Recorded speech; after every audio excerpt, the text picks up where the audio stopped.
This is the book A Story by Gail E. Haley. It's an adaptation of the Anansi stories in West Africa, and it explains how the Anansi stories began. Anansi was the spider man, or the spider Anansi, and basically his stories were about how a person or a creature who was less strong than another person or creature could still prevail because he was smarter and could improvise and adapt. This is a Caldecott winning book, and beautiful story about the beginning of the Anansi stories, and gorgeous, gorgeous, gorgeous illustrations that reflect the fabrics and designs of West African culture.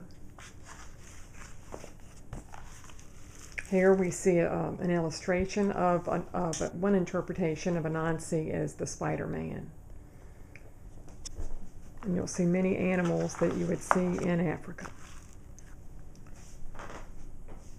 So here's Anansi, and he's getting ready to tell a story to some children in the village. And these are the houses. Once, O small children, round my knee, there were no stories on earth to hear. All the stories belonged to Naomi, the sky god. He kept them in a golden box next to his royal stool. Naomi, the sky god, had all of the stories. And now Anansi's getting ready to tell the story. See how he's almost weaving the fabric or the web of the story in the village as the people listen. Anansi, the Spider-Man, wanted to buy the sky god's stories, so he spun a web up to the sky. And here the sky god is, and Anansi sees him. There's the golden box with all the stories next to the sky god.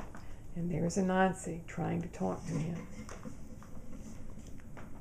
When the sky god heard what Anansi wanted, he laughed. Twee, twee, twee, the price of my stories is that you bring me Osebo, the leopard of the terrible teeth, Mboro, the hornet, who stings like fire, and Moesha, the fairy whom men never see. That's a tall order. Anansi bowed and answered, I shall gladly pay the price. Twee, twee, twee, chuckled the sky god. How can a weak old man like you, so small, so small, so small, pay my price? But Anansi merely climbed down to earth to find the things that the sky god demanded. Do you notice that Anansi's not so worried about this, even though he's small and old? So now on the next pages we see Anansi with the leopard. What's he going to do?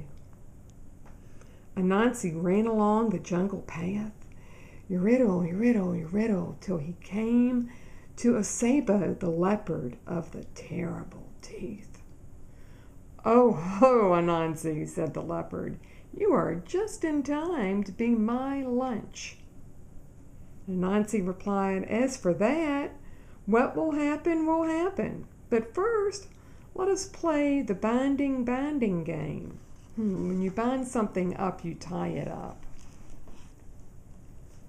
And the leopard, who was fond of games, asked, how is it played? If you're fond of something, you like it. Well, with vine creepers, explained Anansi. I will bind you by your foot and foot, then I will untie you, and you can tie me up. Very well, growled the leopard, who planned to eat Anansi as soon as it was his turn to bind him. And in the next page, Anansi is binding up the leopard into the tree. See Anansi binding up the leopard. So, Anansi tied the leopard by his foot, by his foot, by his foot, by his foot, with the vine creeper. Then he said, "Now, O Sabo, you are ready to meet the sky god." And he hung the tied leopard in a tree in the jungle. Doesn't look like the leopard will be able to eat Anansi. In the next picture, Anansi is going to get the hornets. Look at their nest and see the hornets flying around. And this is a picture of an acacia tree, I believe. See how Anansi looks old and skinny and tired? He's got white hair. But he seems to be doing what he told the sky god he would do. Next, Anansi cut a frond from a banana tree. A frond is a very big leaf. See him carrying the banana tree leaf? Next, Anansi cut a frond from a banana tree and filled a calabash with water. He crept through the tall grasses, Sora, Sora, Sora, till he came to the nest of Mboro, the hornets, who sting like fire. See Anansi walking through the savannah? He's walking in the savannah in Africa, the tall grass. And the jug that he's carrying is a calabash from the calabash tree. And here's Anansi, and he has the calabash jug, and see the hole in the top? It's sort of like a big bottle.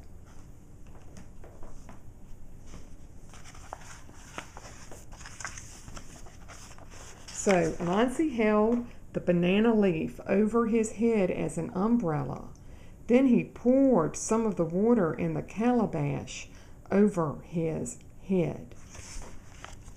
The rest he emptied over the hornet's nest and cried, "It is raining, raining, raining. Should you not fly into my calabash so that the rain will not tatter your wings?" Thank you, hummed the hornets. And they flew into the calabash. Anansi quickly stopped the mouth of the gourd. So he plugged up the gourd so that the hornets could not get out. "Now, Mbora, you are ready to meet the sky god," said Anansi, and he hung the calabash full of hornets onto the tree next to the leopard. Oh my goodness! Anansi has completed 2 of the tasks that the sky god told him he had to do. Now Anansi is carving a wooden doll. And see the yams? They're like sweet potatoes that he'll mix up. And all the beautiful leaves and fronds and things. Anansi now carved a little wooden doll holding a bowl. He covered the doll from top to bottom with sticky latex gum. Then he filled the doll's bowl with pounded yams. Yams are like sweet potatoes. So he's trying to make something sticky. There's the doll, and there's the bowl with the yams and the gum. And here's Anansi hiding behind the tree. Anansi seems really smart to me. Really smart. Really smart. And here's the fairy. He set the little doll at the foot of a flamboyant tree where fairies like to dance. And Anansi tied one end of a vine round the doll's head, and holding the other end in his hand, he hid behind a bush. In a little while, Motoea, the fairy whom no man sees, came dancing, dancing, dancing to the foot of the flamboyant tree. There she saw the doll holding the bowl of yams. Do you think the fairy will want to touch the doll? Do you see how the doll has the string around her neck and that the string runs back to Anansi who's holding the string? He is really smart.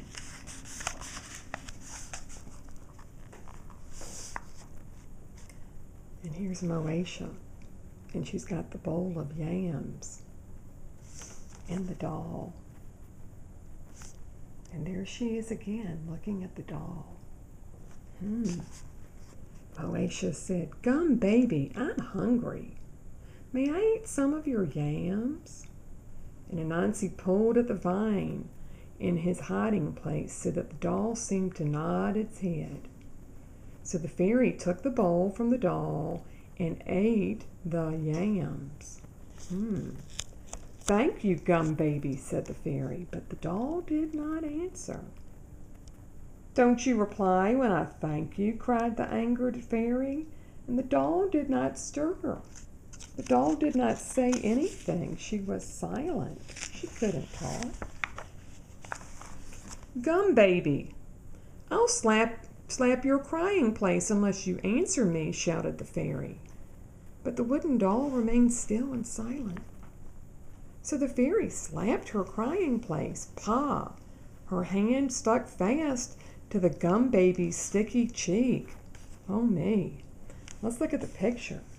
So the fairy, when she slapped the doll, her hand stuck to the doll because remember they put gum, sticky gum on the doll's face, and Anansi did that. And so now the fairy cannot get away from the doll. "Let go of my hand or I'll slap you again." Pa! She slapped the doll's crying place with her other hand. And now the fairy was stuck to the Gum Baby with both hands. And she was furious. That means she's really mad. And she pushed against the doll with her feet. And they also stuck too. Now Anansi came out of hiding. "You are ready to meet the sky god, Moesha." And he carried her to the tree where the leopard and the hornets were waiting. So now Anansi has done all three things that the sky god requested. He is so smart. So now look at Anansi. He made a giant spider web to carry the leopard and the fairy and the hornets inside of the jug. And Anansi spun a web around Osebo the leopard and Boro and Moesha. And then he spun a web to the sky and he pulled up his captives behind him. If something's a captive, you've caught it, it's captured. And he set them down at the feet of the sky god. What will the sky god say? Look at his face. I'm not sure he looks too happy right now. Here's Anansi. Here's the gold box with the stories. There's the jug with the hornets, the invisible fairy, and the leopard. "Oh, Nyame," said Anansi, bowing low. "Here is the price you ask for your stories. Osebo the leopard of the terrible teeth, Mboro the hornets who sting like fire inside the jug, and Moesha the fairy whom men never see."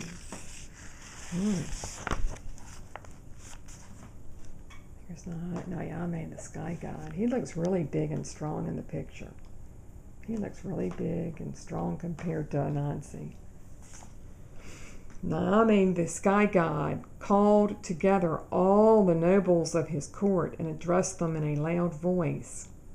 "Little Anansi, the Spider-Man, has paid me the price I asked for my stories. Sing his praise, I command you. From this day and going on forever, proclaimed the sky god, my stories belong to Anansi and shall be called Spider Stories." "E!" shouted all the assembled nobles. Nobles are important people.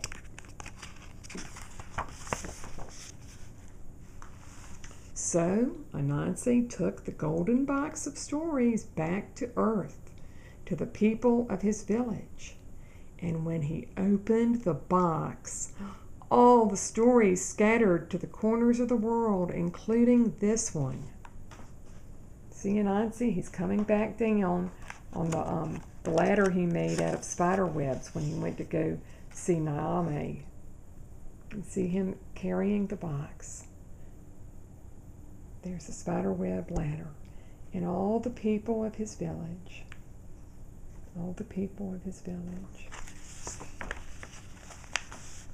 This is my story which I have related. If it be sweet, or if it be not sweet, take some elsewhere, and let some come back to me. What does that mean? This is my story which I have related. So this is the story he has told. If it be sweet, or if it be not sweet, take some elsewhere, and let some come back to me. What it is, look at this. These are all the stories in the gold box. See, the gold box is open, and all of these stories are coming out. Let's see, there's a story about a fish, a story about a turtle, a story about a boy and a horse, a story about an antelope, a story about a leopard, stories about warriors and women. So what he's saying is, if you have a story, go and tell it, but bring one back. The end. The story of how Anansi became the Spider-Man. A Story by Gail E. Haley. A Caldecott award-winning book. What a great story. And you see the spider web on the front? Wonder who that belongs to. It must be Anansi behind the tree. See the people listening to the stories? That was great.